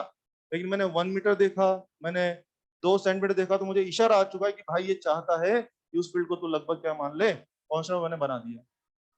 समझ में आया है? अगला सवाल। अगला सवाल जेई में और नीट में दोनों में आ चुका है सेम क्वेश्चन। लिखें। A ring is placed in normal field, normal field 40 milli Tesla, normal field 40 मिली टेस्ला, 40 मिली Tesla, full stop. if its radius if its radius starts to shrink होना शुरू होती है, starts to shrink at the rate 2 mm per second, 2 millimetre पर second. Radius कम होना शुरू हो गई किस रेट से? 2 मिलीमीटर पर सेकंड, 2 mm पर second. Find magnitude of induce EMF, find magnitude of induce EMF when radius is 2 centimetre. Radius बराबर 2 सेंटीमीटर। सवाल बाद में करेंगे, पहले विजुलाइजेशन करते हैं। आओ, ये कोई रिंग है और मान लीजिए मैंने इसको इस फील्ड में रखा हुआ है। डायग्राम देख के बताइए कैसा फील्ड है, फील्ड या नॉर्मल फील्ड? हाँ, अगर मैं यहाँ क्रॉस की जगह डॉट फील्ड लेता क्या तब भी नॉर्मल फील्ड होता? यस। ध्यान दीजिए, नॉर्मल फील्ड का मतलब है फील्ड जो है आपके कोइल के प्लेन से कैसा है? नॉर्मल या परपेंडिकुलर या ट्रांसवर्स, तीनों शब्द होते हैं। नॉर्मल, परपेंडिकुलर या ट्रांसवर्स, तीनों का मतलब ये हो जाएगा। Is it really normal field? Yes, ये हो गया। फोटो देख के बताइए, गणित मत करना। बोलिए लूप को फ्लक्स है कि नहीं? हाँ लूप को एक लेक्चर पूरा एक लेक्चर बोला मैं फ्लक्स को। हाँ बोलो बे, लूप को फ्लक्स है कि नहीं है? देखते पता लगना चाहिए लूप को फ्लक्स है। कुछ आर पार चल रहा है क्या? यस फ्लक्स है। अगर कुछ नहीं करेंगे तो फ्लक्स कांस्टेंट रहेगा तो खेल नहीं होगा। सवाल ने शायद कुछ कर दिया है। क्या कह रहा है? रेडियस श्रिंक होने लग गया, कोयल छोटा छोटा छोटा, फ्लक्स कम कम कम, क्या खेला हो जाएगा? ईएमएफ आ जाएगा, वही ईएमएफ हमें तैयार करना है। खेल समझ में आया? चलो शुरू करते हैं। फिर मैं बहुत सारा बोलना चाहूंगा, ध्यान दीजिए। तो मैं मैग्नीट्यूड ईएमएफ चाहिए d phi by d t. D by d t, phi को लिख रहा हूं बी ए कॉस थीटा, लिख दिया बी ए कॉस थीटा। अब चलो मेरे साथ, ये मैंने लिख दिया है। जैसा कि मैंने वहां भी कहा था, मैं फिर यहाँ बोलना चाहूंगा, तुम्हारे अलग अलग टाइप के सवालों में कभी बी वेरी करेगा, कभी ए वेरी करेगा। शायद वहां बी के वेरी करा था करंट के हिसाब से, तो आपने डी बाई टी की व्यवस्था की। इस सवाल में ऑब्वियसली एरिया वेरी कर रहा है, लेकिन मैंने क्या दिया है? डी बाई टी की T R by D T. Accordingly settle, इसमें सेटलमेंट करिए आप। आओ सब बचे आए। डी, बी को बी लिख रहा हूँ बेटे, एरिया को मैं पाई आर स्क्वायर लिख रहा हूँ, और कोस थीटा, थीटा क्या जीरो आएगा क्या? श्योर है थीटा जीरो आएगा? चल अब आ जाओ, फालतू लोगों को तो बाहर भेजो। आर स्क्वायर को डिफरेंशिएट करो, टू आर और D R by D T भी आएगा। टू आर डी आर हो गया, सब तैयारी हो गई है। और आप देख रहे हैं मैंने D A by D T की व्यवस्था नहीं कि मैंने डी आर, क्योंकि आपने मुझे डी आर बाई डी दिया भाई। हाँ हो गया। चलो अब सब वैल्यू डाल दें ईमानदारी से। एग्जाम में आंसर पाई में था तो पाई को तो पाई रखेंगे, बाकी वैल्यू डालो। आओ, बी की वैल्यू कितनी है? 40 मिली, जब भी मिली जहां भी मिली। हाँ वेरी गुड। पाई को पाई लिख दो, दो को दो लिख दो। रेडियस बोलो कितनी है? Radius 2 centimetre. टू भी टू नहीं है, 2 सेंटीमीटर लिख दिया। डियावर्टी कितना है? टू। टू या टू मिली? देखा फिर से मिली, दो बार मिली है, एक बार यहाँ और एक बार यहाँ, दो बार मिली। चलिए जितनी बार मिली, जब भी मिली 10⁻⁻⁻⁰ समेटो बे, समेटो इसको, समेटो। वो मैंने मैग्नीट्यूड की बात करी, मैग्नीट्यूड खेल रहा हूँ, तो मैंने तुम्हारा वो माइनस भी छोड़ दिया शुरू वाला ना। समझ गए ना आप? अगर वो बिल्कुल से सोच रहे हैं आप, सुनो भाई, अगर मैं फॉर्मूला लेता ना वो तो खींचो भाई इसको, बनाओ। 2 4 8 32, 32 पाई 10⁻⁻7 वोल्ट, यही हो जाएगा। इसको मैं ऐसा लिखूं क्या? 3.2 पाई माइक्रोवोल्ट। अपने एग्जाम में आंसर ये था 3.2 पाई माइक्रो। 10⁻⁻6 बनवा लिया पहले तो, पॉइंट एडजस्ट किया ना अपन ने। 10⁻⁻6 बनने का उसको क्या लिख दिया जानबूझ के? माइक्रो लिख दिया।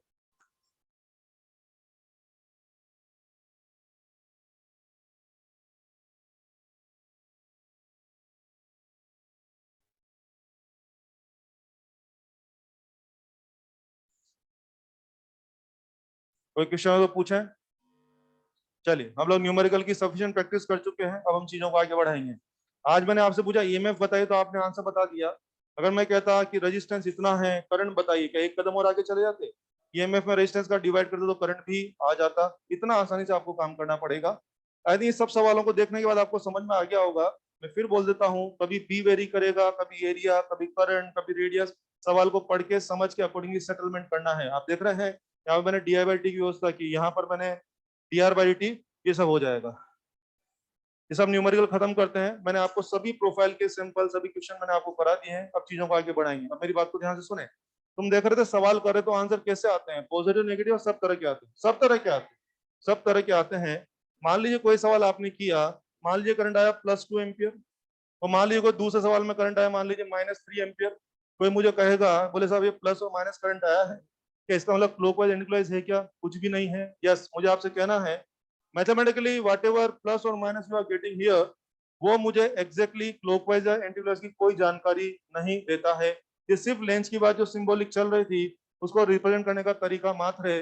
प्लस देख करके मैं ना तो क्लॉकवाइज बोलूंगा ना एंटीक्लॉकवाइज बोलूंगा, और ना ही माइनस देखकर भी मैं क्लॉकवाइज या एंटी क्लॉकवाइज नहीं बोलूंगा। कुल मिला के बात यह है, मैथमेटिकली आप डायरेक्शन नहीं ला सकते, नहीं ला पा रहे हैं। अगर आपको किसी सिचुएशन में एग्जैक्ट डायरेक्शन ही जाननी है, तो उसके लिए आपको पर्सनली लेंस से बात करनी पड़ेगी, 1 to 1 बात करनी पड़ेगी लेंस से। उसमें फिर हम लोग exact direction of induce current ला सकते हैं। वही हम लोग करने जा रहे हैं, स्टार्ट करने जा रहे हैं। Application of Lenz law, heading बनाए, एप्लीकेशन ऑफ लेंज लॉ।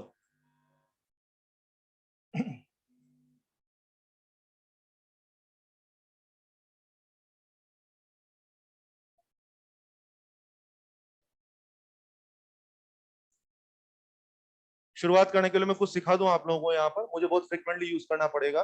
ध्यान दीजिए, मैं यहाँ पर लेंज लॉ को अप्लाई करने के बारे में एक दो नहीं, कम से कम 10-15 सवाल क्लास में कराऊंगा। हर सवाल में भी एक एक दो दो पार्ट रहेंगे। काफी सारी प्रैक्टिस हम लोग करने वाले हैं। अगले आधा पौन घंटे तक मैं लेंज लॉ के बारे में बोलता रहूंगा।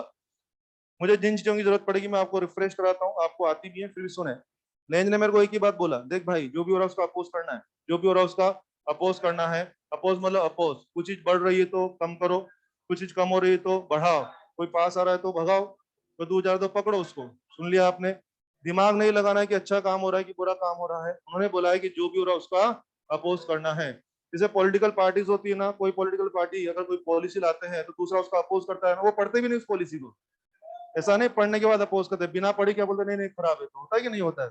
तो वही बात है कि आपको भी दिमाग नहीं लगाना है, अपोज बोले तो अपोज। सुन लीजिए, कुछ चीज बढ़ रहा है तो कम करो, कम हो रहा है तो बढ़ाओ, कोई पास आ रहा है तो भगाओ, वो दूर जा रहा है तो पकड़ो उसको। अब आंसर दीजिए। ये कोयल में, धीरे धीरे सुन लेना, ये कोयल में इधर जाने वाली लाइंस बढ़ रही हैं, हमें विरोध करना है। अपनी लाइन है इधर की उल्टा में, उल्टा में। और सुने, इधर जाने वाली लाइनें कम हो रही हैं, हम बोल रहे हैं कम नहीं होने देंगे, तो अपनी लाइन है उल्टा में कि उसी तरफ। फिर सुन लीजिए, तसल्ली सुन लीजिए, सवालों के दौरान गलत आंसर नहीं आने चाहिए। बहुत सारी तैयारी करके जा रहा हूँ। यस, ये कॉइल ऊपर जाने वाली लाइनें बढ़ रही हैं, अपनी लाइन कहाँ बनाएगा? नीचे में, नीचे में। ऊपर जाने वाली लाइनें कम हो रही हैं, अपनी लाइनें नीचे में कि ऊपर में? वेरी गुड, क्योंकि ऊपर जाने वाली लाइनें बढ़ रही तो हमने क्या बोला? बढ़ने नहीं देंगे। ऊपर जाने वाली लाइनें कम हो रही तो हम क्या बोले? कम नहीं होने देंगे। तो क्या अपने लाइनें ऊपर ही बना देंगे? बहुत अजीब सा है, कोई जीत रहा है तो जीतने नहीं दूंगा, और कोई हार रहा है तो हारने नहीं दूंगा। पता नहीं क्या चाहते हैं, अजीब सा मामला है, बहुत उलझन वाला मामला है, मुझे भी नहीं समझ में आता है। हाँ, कोई जीत रहा है तो जीतने नहीं दूंगा, कोई हार रहा है तो हारने भी नहीं दूंगा। बहुत उलझन वाला मामला है। चलिए और सुने, और सुने। ये वही तुम्हारी जैसी हालत है, ना जीने दूंगा ना मरने दूंगा। नहीं, ठीक है, नहीं मैंने कुछ नहीं बोला, मैंने कुछ नहीं बोला। और सुने, और सुने, अबे सुनो, जो चीजों की मुझे जरूरत पड़ी उनकी प्रैक्टिस सुन लीजिए प्लीज, प्लीज सुने। आपको याद है पिछले चैप्टर में मैं आपको करंट देकर के बी की डायरेक्शन पूछा था, हाथ घुमाइए, यहाँ पे बी की डायरेक्शन क्या है? डॉट, यहाँ पर क्रॉस। बच्चे पिछले चैप्टर में मैं करंट देकर के बी पूछा था, अभी मुझे उल्टा जरूरत पड़ने वाला है। मैं कोयल में बी की डिमांड पहले दे दूंगा, क्या मुझे करंट बता देंगे? यस। आओ, मुझे इस कोयल में बी चाहिए बाहर की तरफ, तो क्या अंगूठा ऐसा करके एंटी क्लॉकवाइज बोल देंगे? मुझे इस कोयल में बी चाहिए इनवर्ड, तो क्या क्लॉकवाइज बोल देंगे? यस। तो वैसा ही चल रहा है, बस थोड़ा सा उल्टा तरीके से उसको यूज कर रहे हैं। मैं वहां करंट देकर के बी पूछा करता था, मैं यहाँ बी पहले मांग लूंगा, क्या मुझे करंट बता देंगे? अभी थोड़ी देर में कार्यक्रम शुरू होने वाला है, बहुत सारे सवाल होंगे, ठीक है? और सुनिए, मैं वहां करंट देकर के पोल डिसाइड करना आपको बताता था, याद है? क्लॉकवाइज करंट तो साउथ पोल और एंटी क्लॉकवाइज करंट तो नॉर्थ पोल। बोलिए यहाँ सामने कौन सा पोल है? North pole. पीछे में सामने कौन सा पोल है? साउथ। पीछे में नॉर्थ। वहां करंट देख करके मैं पोल पूछता था, आज उल्टा जरूरत है, मैं पोल पहले बता दूंगा तो करंट आपको बतानी। इधर देखिए यार, यहाँ सामने साउथ पोल बनवाना है, करंट बोलिए, करंट बोलिए क्लॉकवाइज। फिर सुने, यार सामने साउथ पोल चाहिए, करंट शुड बी क्लॉकवाइज। यार सामने नॉर्थ पोल चाहिए, current should be anti clockwise. You know, clockwise यानी साउथ पोल, एंटी क्लॉकवाइज यानी नॉर्थ पोल। कर पाएंगे ऐसा? ये सब हमें खूब यूज करना है, तैयारी करके चल रहे हैं हम लोग। और सुने, ये करंट कैसा करंट है? क्लॉकवाइज के एंटी क्लॉकवाइज? बताइए, करंट तुम्हारी जगह से क्लॉकवाइज है, मेरी जगह से देखो तो करंट तो वही है। तुम बोल रहे हो क्लॉकवाइज, मैं बोल रहा हूँ एंटी क्लॉकवाइज, काय का फर्क है? करंट का पोजीशन। इसका मतलब हमें जब भी सवाल पूछा जाएगा तो वो हमेशा मेंशन कर देगा कि ऑब्जर्वर की पोजीशन कहाँ है, वरना तो सब गलत आंसर देंगे ना। मान लीजिए कोई ये करंट चला गया, आपसे पूछेगा तो आप बोलोगे हाँ क्लॉकवाइज है। वही करंट को मैं, कोई मेरे को पूछेगा तो मैं क्या बोलूंगा? नहीं नहीं एंटी क्लॉकवाइज है। क्या वही फर्क है 6 और 9 वाला? 6 और 9 वाला फर्क हो गया क्या? ऑब्जर्वर की पोजीशन मैटर करती कि नहीं करती? Very good. तो इसका मतलब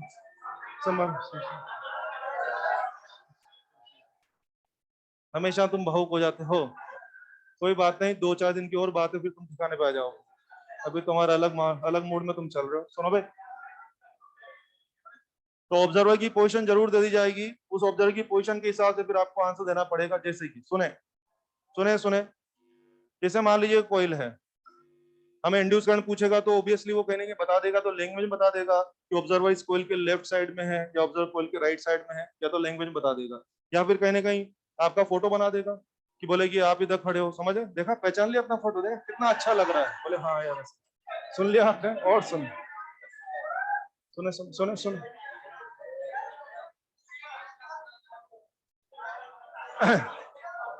सुनो सुनो, भावुक मत हो। अपना फोटो देख के इतना एक्साइट हो गए, बोले अच्छा ऐसा दिखता हूँ मैं। ऐसा लगा। हाँ सुनो बे, या तो पूरा फोटो बना देगा, और कभी पूरा फोटो बनाने का टाइम नहीं होगा तो आपकी आंख बना देगा वो यहाँ पे ना, जैसे यहाँ पे यूं करके ऐसा आंख बना देगा ये, ऐसा बोल के। सुन लिया आप लोगों ने, ये बन जाएगा। ठीक है, सुन लिया सबने। तो क्या यार, क्या रहा, ऑब्जर्वर की पोजीशन देने के दो तीन आइडियाज रहेंगे। या तो आपका पूरा फोटो बना देगा, या केवल आपकी आंख यहाँ पे दिखा देगा, या लैंग्वेज में लिख देगा कि हम ऑब्जर्वर कहाँ पर है, ताकि हम सब लोग एग्जैक्ट आंसर दे पाएंगे। समझ में आ गया सबको? जानकारी खत्म, खेला हो गए।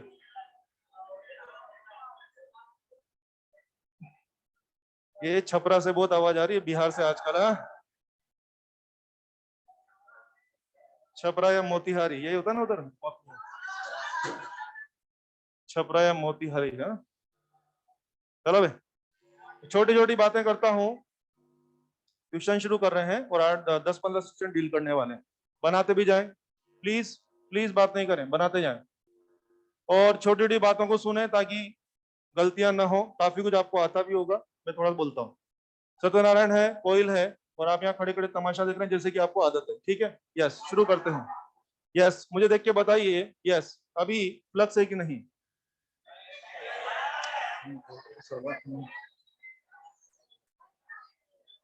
हाँ फ्लक्स है। एक लेक्चर पूरा फ्लक्स बोलता रहा, एक लेक्चर। हाँ सुनो बे, फ्लक्स है कि नहीं है? कितना कुछ बोला, मैथमेटिक्स देसी विदेशी लोकल सब बोला बे। हाँ आर पार शाबाश, फ्लक्स है ना। अब अभी कोई मुझे कहेगा फ्लक्स तो है, लेकिन फ्लक्स चेंज नहीं है, इंडक्शन की नो इंडक्शन। तो अगर अभी कोई करंट पूछ मिला तो क्या बोलेंगे? Zero current. ठीक है, अब सुनिए, अगर हम लोग बोल रहे हैं इसको इधर चला रहे हैं, सुने आराम से, हमेशा सुने प्लीज, हमेशा पास वाले पोल से डिसीजन होगा, हमेशा पास वाले। इसको अपन कैसे देखेंगे? नॉर्थ पोल आ रहा है, नॉर्थ पोल आ रहा है, आने दो कि भगाओ? नॉर्थ पोल आ रहा है कि भगाओ? पास आ रहा है तो भगाना। तो बच्चे नॉर्थ पोल आ रहा है, उसको भगाना है, तो भगाने के लिए क्या बन जाएगा? साउथ बन जाएगा।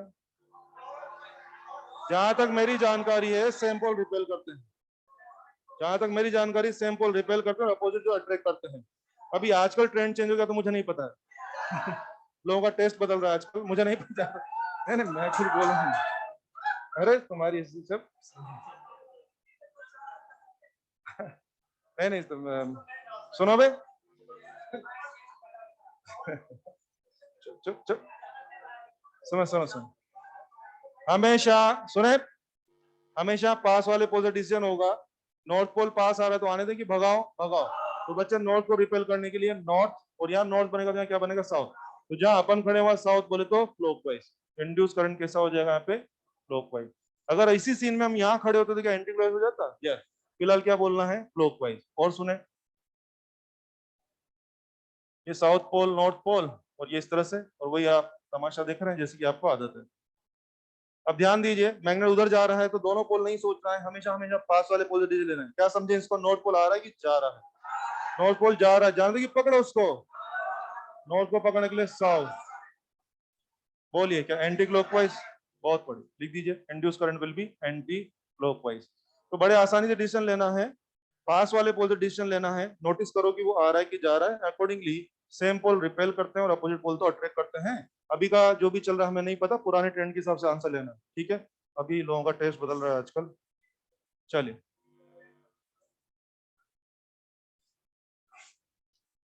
चलिए अगला सवाल लेते हैं।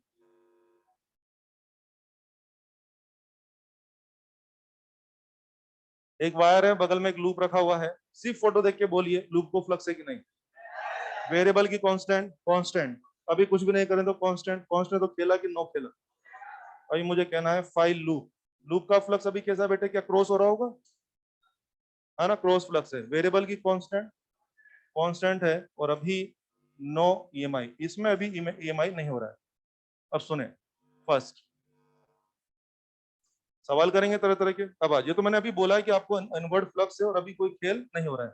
अब आइए, पहले मैं आपको समझा देता हूँ, फिर अपन लिखेंगे काम काम की बात। प्लीज इधर ध्यान दें, प्लीज सुने। हमसे सवालों में कहा जाएगा, कभी बोलेगा लूप को पास ला रहे हैं तो क्या होगा, लूप को दूर ले जाए तो क्या होगा। एक बार बताओ यार, लूप के वायर के नजदीक में स्ट्रॉन्ग फील्ड होता है, वायर के दूर में कमजोर फील्ड होता है। धीरे धीरे बोलता हूँ, शब्द पकड़े। मैं बोल रहा हूँ लूप को इधर लाएंगे तो क्या होगा। अभी यहाँ मान लीजिए इनवर्ड लाइन है, अभी मान लीजिए कैसी लाइन है, इनवर्ड है। मान लीजिए क्या वास्तव में इनवर्ड लाइन है ना, क्या लूप को अगर इसके पास लाएंगे तो स्ट्रॉन्ग फील्ड की तरफ आओगे। इनवर्ड लाइन है वही रहेंगी कि बढ़ेंगी। अंदर वाली लाइन बढ़ रही है, हमें विरोध करना है। अपनी लाइन कहाँ बनाए, अंदर की बाहर, बाहर। तो अंगूठा लेके आ जाओ बाहर की तरफ, बोलिए कि एंटी क्लॉकवाइज।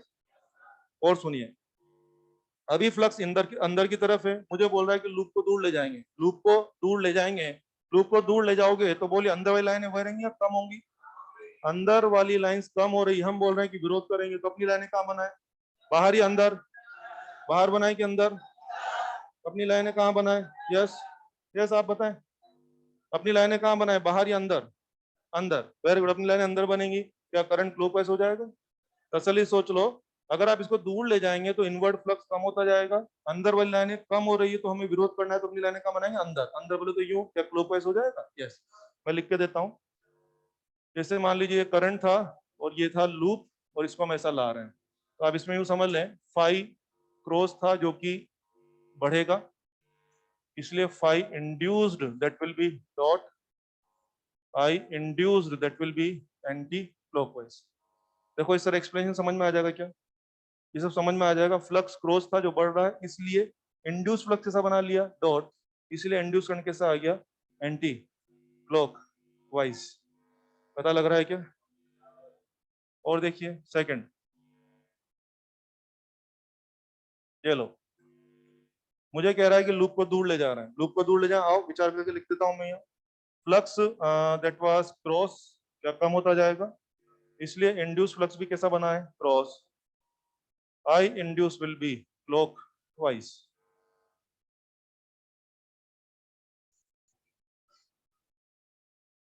आसान है सब, ठीक है ना। और देखिए,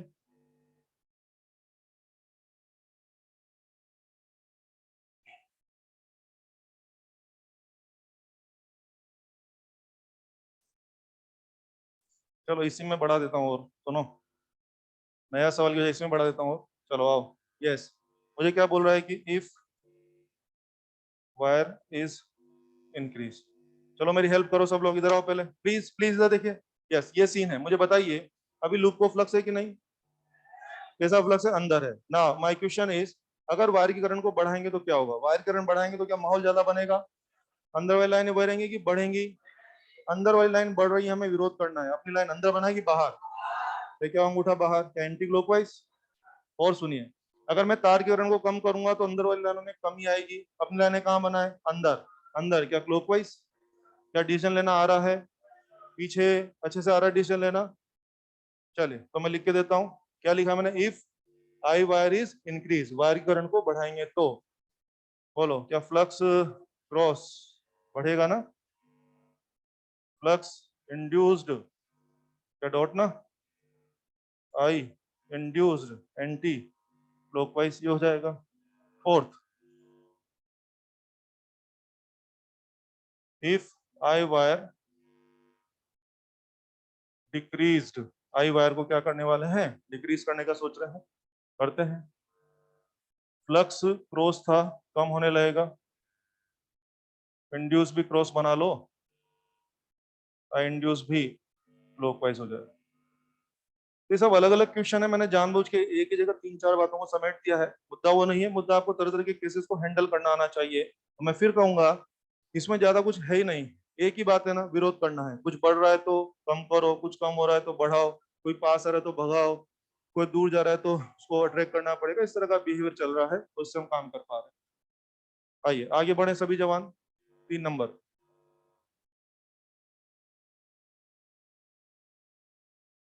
ये एक्सप्लेनेशन समझ में आ जाएगा, थोड़ा शॉर्ट में लिखा है, चाहे तो घर पे जाके पूरा पैराग्राफ बना के लिख लेना, ताकि आपको याद रहे रिवीजन के टाइम पे। समझ में आता तो अच्छी बात है, वरना पैराग्राफ बना के लिख सकते हैं, ठीक है। अगला सवाल जो मैं ले रहा हूँ जेई का क्वेश्चन है।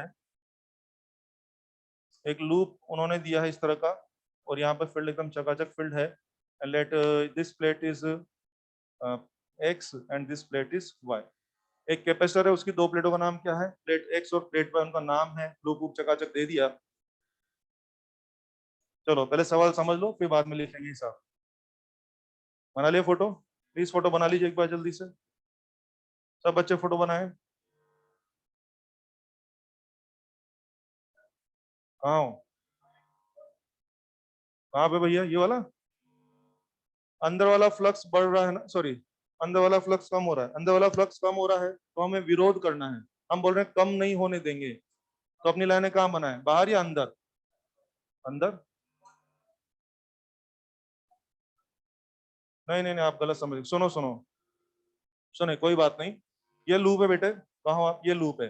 अंदर जाने वाली लाइनें कम हो रही है और हम इस कमी का विरोध करना चाहते हैं, तो हम क्या करें? अपनी लाइनें बाहर बनाएंगे तो वो और कम हो जाएगी ना। समझ रहे हैं? हाँ समझ रहे हैं, उसी डायरेक्शन में बढ़ाना है। अ, जैसे मान लो आपके पास, आपकी जेब में पैसा कम हो रहा है, मैं कह रहा हूँ इसकी जेब में पैसा कम नहीं होने दूंगा, तो मैं क्या करूंगा? इधर से उधर ट्रांसफर कर दूंगा, मतलब मैंने पिताजी कर देंगे। मतलब ये करूंगा, ठीक है ना? बहुत बढ़िया। मतलब पिताजी ऐसा, मतलब पिताजी नहीं, आपके पिताजी चाहते हैं ना आपकी जेब में पैसा कम ना हो, तो जैसे कम होने लगता है तो आपके पिताजी वहां से फिर पैसा डालते हैं। होता है कि नहीं होता है? मैंने अपने आप को गलत इन्वॉल्व कर लिया। जैसे आपकी जेब में जैसा पैसा कम होता है तो पिताजी वहां से क्या करते हैं, पैसा कम नहीं होने दूंगा, हाँ बोलते हैं ना। Very good. सुनो बे, चलो चलो सुनो। इसमें कहा जा रहा है कि बी जो है बढ़ेगा तो कौन सी प्लेट प्लस बनेगी, कौन सी प्लेट माइनस बनेगी? आओ देखो ना, प्लीज सुने।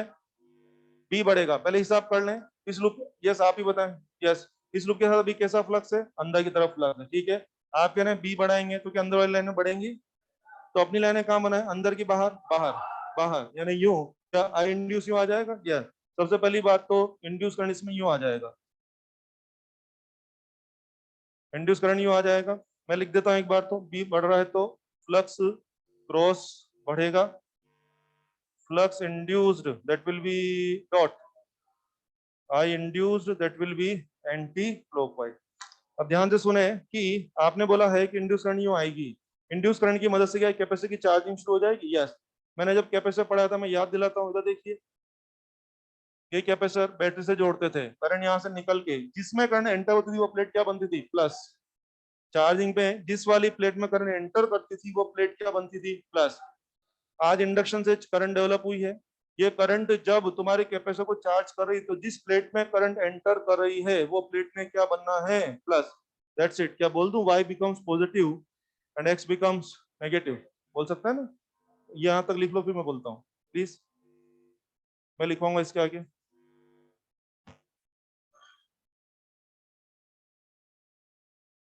बोलो। लिख दिया ना यहाँ तक? आगे लिखें कि due to this induce current, due to this induce current capacitor get charge, capacitor get charged, so plate y becomes positive and x become negative. दोबारा बोल देता हूँ, due to this current capacitor get charged, capacitor की charging होती है, इसलिए y becomes positive, ऐसा मैंने लिखा है। अब सुने, इसमें गलतियां कैसे थे वो भी सुने, बच्चे इसमें गलत आंसर कैसे थे वो भी सुने। लिखना मत, ऐसे बात कर रहे हैं। जैसे ये कैपेसिटर की ये प्लेट हो गया ना, बच्चे सब बच्चे इंड्यूस करंट ऐसा निकाल लेते हैं, सब बच्चे निकाल लेते हैं, ठीक है। और बता बच्चे क्या बोलते हैं कि इंड्यूस करंट यूं आ गया, और हमने पढ़ा है करंट जो है ना प्लस से माइनस चलता है, करंट यूं चल रहा है, करंट प्लस से माइनस चलता है, तो ये प्लस और ये माइनस हो गया। बच्चे ऐसा सोच लेते हैं, मेरे ख्याल से ये गलत है। ये सही होता अगर कैपेसिटर करंट चलाता, ये सही होता, करंट प्लस से माइनस चलती, बिल्कुल सही कह रहे हैं, लेकिन कैपेसिटर करंट चलाता तो ऐसा होता। ये करंट किसने चलाई है, कैपेसिटर ने कि इंडक्शन ने? कैपेसिटर करंट दे रहा है कि उल्टा ले रहा है? कैपेसिटर डिस्चार्ज हो रहा है कि चार्ज हो रहा है? इस पूरी कहानी में कैपेसिटर करंट नहीं चला रहा है भाई साहब, करंट किसने चलाई है? इंडक्शन ने चलाई है। और उस इंड्यूस करंट की मदद से कैपेसिटर तो बल्कि चार्ज हो रहा है, और अगर कैपेसिटर चार्ज हो रहा है तो जिस प्लेट में करंट एंटर करेगी वो प्लेट क्या बनेगी? प्लस बनेगी। क्या थोड़ा समझ में आया क्या? ये था 3। आइए आगे बढ़े सभी जवान। 4 नंबर, 4 नंबर जो है अपने नीट का 2016 का क्वेश्चन है। एक लूप है, बगल में वायर है, बना दीजिए प्लीज फोटो। नीट 16 का क्वेश्चन है ये, लूप में बगल में बना बे तेरी ऐसे तैसे, देख रहा है घनश्याम? हाँ जी, ये दिया गया, और अपने एग्जाम में जहाँ की देखिए सिर्फ एक क्वेश्चन पूछा गया, लूप में इंड्यूस करंट कैसा होगा, क्लॉकवाइज, एंटी क्लॉकवाइज या जीरो? हाँ शाबाश शाबाश, आई थिंक जीरो। अरे कुछ भी नहीं कर रहा है, करंट कांस्टेंट है, ना दूर पास कर रहा है ना करंट, अबे कुछ भी नहीं कर रहे हो तो खेला कि नो खेला। तो अपने एग्जाम में क्वेश्चन था कि ये सीन में लूप में इंड्यूस करंट होगा क्लॉकवाइज, एंटी क्लॉकवाइज या जीरो, क्या जीरो आंसर हो जाए? पर दी क्वेश्चन एकदम, क्या मैं इसमें ऐसा लिख दूं क्या? फाई कैसा है बच्चे? डॉट, डॉट तो लेकिन कैसा है? कांस्टेंट, इसलिए नो ईएमआई अपना आंसर। इंडक्शन ही नहीं होगा तो करंट ही नहीं आएगा, करंट आता तो फिर मैं क्लॉकवाइज एंटी क्लॉकवाइज सोच लेता यार, तुम कह रहे हो करंट ही नहीं आएगा, फिर कहेगा तो क्लॉकवाइज, तो कहेगा तो एंटी क्लॉकवाइज। वेरी गुड, आगे बढ़े सभी जवान आगे बढ़े।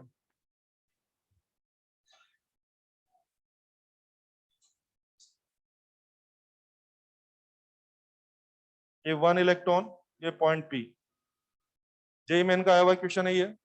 एक लूप है बच्चे और एक इलेक्ट्रॉन सीधे रास्ते पे चलते हुए आ रहा है। मैं दोनों सवाल में डिफरेंस नोटिस कराना चाहूंगा, आराम से सुने, जल्दी फोटो बनाए, जल्दी फोटो बनाए, टाइम कम बचा है। बोलूं? आइए आराम से बातें करते हैं, मुझे बहुत सारी बात करनी है इसमें। ये सवाल और इस सवाल का फर्क समझिए पहले तो। पहली बात, यहाँ पर तो रियल में करंट कैरिंग वायर था, इसमें वाकई में करंट चल रहा था। यहाँ रियल में वायर भी था और रियल में करंट भी था। यहाँ दूर दूर तक कोई वायर वायर नहीं है, कोई करंट भी नहीं है, यहाँ सिर्फ एक इलेक्ट्रॉन सीधे रास्ते पे चल रहा है। वहां तार भी है करंट भी है, यहाँ तार भी नहीं है करंट भी नहीं है, यहाँ सिर्फ एक इलेक्ट्रॉन सीधे रास्ते पर चल रहा है। मुझे पूछ रहे हैं लूप में इंड्यूस ईएमएफ वगैरह क्या होगा, क्लॉकवाइज वगैरह, वो सब मिलके बात करेंगे। पॉइंट पी तक मुझे लगता है बिहेवियर भी दो प्रकार का रहेगा। सोचो, पॉइंट पी तक तो इलेक्ट्रॉन आ रहा है, उसका इलेक्ट्रॉन आ रहा है कि जा रहा है? पी तक तो आ रहा है, उसके बाद जा रहा है, तो आने यानी बिहेवियर भी चेंज होने वाला है। आओ मिलके चेक करते हैं। फर्स्ट ऑफ ऑल, ये इलेक्ट्रॉन है कि moving electron, current carrying element के इक्विवेलेंट हो जाएगा। करंट कैरिंग वायर नहीं बोल रहा हूँ, करंट कैरिंग एलिमेंट हो गया। एक बात अभी लिखवा दूंगा, करंट कैरिंग एलिमेंट कैसा करंट बनेगा? ये इलेक्ट्रॉन राइट वर्ड तो करंट बनेगा लेफ्ट वर्ड, तो इधर माहौल कैसा बनता होगा? क्रॉस। इधर माहौल कैसा है? क्रॉस। अब सुनते हैं, ये जो इलेक्ट्रॉन है वो इस तरफ क्रॉस माहौल बन रहा है, मेरे लूप को इनवर्ट लाइन एसोसिएटेड है। पी तक आने दौरान मैग्नेटिक फील्ड का सोर्स पास और पास और पास आ रहा है, तो बोलो अंदर वाली लाइनें बढ़ती जाएंगी। अंदर वाली लाइनें बढ़ी तो अपना फ्लक्स कहां बना है? अंदर की बाहर, एंटी क्लॉकवाइज। और सुनो, इसके साथ इनवर्ट लाइनें हैं। जब ये पी से आगे बढ़ेगा तो फील्ड का सोर्स मुझसे दूर दूर जा रहा है, तो अंदर वाली लाइनें वही की कम कम कम, अंदर वाले लाइनें कम हो रही है। अंदर वाली लाइनें कहाँ, वो लड़का किसने पूछा था? अंदर वाली लाइनें कम हो रही है, अपनी लाइनें कहाँ बनाए? अंदर। अंदर क्या क्लॉकवाइज? तो मुझे लगता है भाई साहब, पी तक आने दौरान तो आपका इंडक्शन करंट था एंटी क्लॉकवाइज, और पी के बाद एंटी क्लॉकवाइज या क्लॉकवाइज। तो जेई मेन में क्वेश्चन ये था, ये सीन था। इंड्यूस करंट लूप इज, चार ऑप्शन थे, clockwise, anti clockwise, zero, and fourth option was कि जब इलेक्ट्रॉन इसके बगल से गुजरेगा तो करंट पलटी मारेगा। क्या मेरा फोर्थ ऑप्शन सही होना चाहिए? यस। क्या ऑप्शन थे? Clockwise, anti clockwise, zero.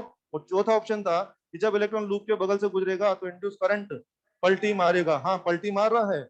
I think आने दौरान वाज एंटी क्लॉकवाइज एंड जाने दौरान वाज क्लॉकवाइज। तो एंटी क्लॉकवाइज से तुम क्लॉकवाइज हो रहे हो बे, क्या पलटी मारे हो? मारेंगे कि मार के ही रहेंगे? तो लिखो बे, मैं बोलता हूँ। लिखो लिखो, मैं बोलता हूँ। लिखे हैं, it is equivalent to current carrying element, equivalent to current carrying element producing B cross, producing B cross. समझ जाओ कि बी कैसा प्रोड्यूस कर रहा है, क्रॉस नेचर का। आ जाएगा समझ में? Producing B cross. अब देखना, मैं दो बातें लिख रहा हूं यहाँ पे, towards P, away from P. सुने, वो जो कहानी समझा लिख रहा हूँ, यस बाबू आपको समझ में आ जाएगी। टूवर्ड्स पी, पी के नजदीक आ रहे तो क्या हो गया? फाई क्रॉस, क्या बढ़ता जाएगा? सोर्स पास है ना, फाई क्रॉस ने का बढ़ता जाएगा। बोलो फाई इंड्यूस्ड, बोलो बोलो, dot I induced anti clockwise. चल उधर चल, फ्लक्स क्रॉस नेचर का ही है लेकिन कम होता है, क्योंकि सोर्स दूर दूर दूर जाए है, तो फ्लक्स कम होता जाएगा। तो बच्चे अपना फ्लक्स क्या क्रॉस ही बनवा लें? तो बोल I induce, that will be clockwise. आने दौरान एंटी क्लॉकवाइज, जाने दौरान क्लॉकवाइज, ये मेरा स्टेटमेंट है। फिर इसको जैसे पूछेगा, एग्जामिनर ने जैसे पूछा कि आने और जाने दौरान दोनों टाइम क्लॉकवाइज था, दोनों टाइम एंटी क्लॉकवाइज था, आने में ये था, तो अपन विचार कर सकते हैं। तो देखेंगे उसने क्या बोला है, कैसे बोला है। फिलहाल जेईई मेन में जो आंसर था वो ये था कि जब ये लूप के बगल से गुजर रहा है तो करंट पलटी मारेगा। बिल्कुल सही बात है, करंट को पलटी मारना ही पड़ेगा। कंफर्टेबल। हम लोगों को लेंस के बारे में और बहुत सारे सवाल करने हैं, मामला खत्म नहीं हुआ अभी, मैं फिर आऊंगा और मैं फिर बोलूंगा। Thank you.